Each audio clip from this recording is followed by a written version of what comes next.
almost every year of my life, Shabbat has been a joyous time of meals, raucous song and prayer, and lots of communal ritual.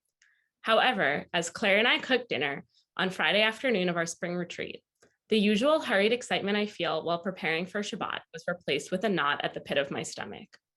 This retreat was our first time spending a full Shabbat together as a cohort, and I was overwhelmed by the feeling that this Shabbat couldn't work for me, that I didn't belong celebrating Shabbat with this group whose experience is so different from mine. In the span of 10 minutes, I overcooked the rice into a mush and burnt the cauliflower. Not only was I going to have a terrible Shabbat, but I had basically ruined Shabbat for everyone.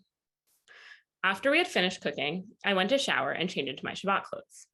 When I walked back into the dining room, I saw that I was the only fellow who had changed my outfit.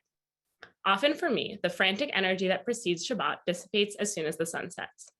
However, the relief wasn't coming, and the knot in the pit of my stomach wasn't going away.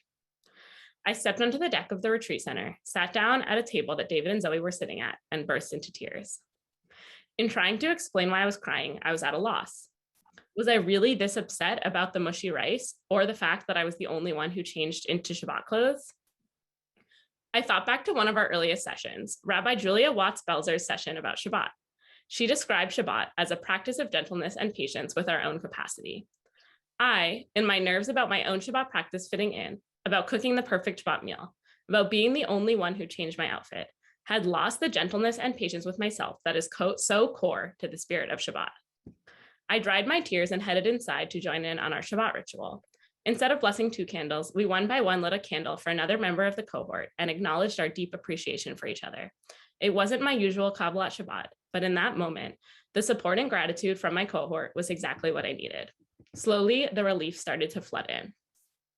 As we sat down to eat dinner, I was reminded once again of the weird, wonderful ways that we can take care of ourselves and each other, the multitude of ways to find rest, and the fact that peanut sauce makes everything taste pretty good.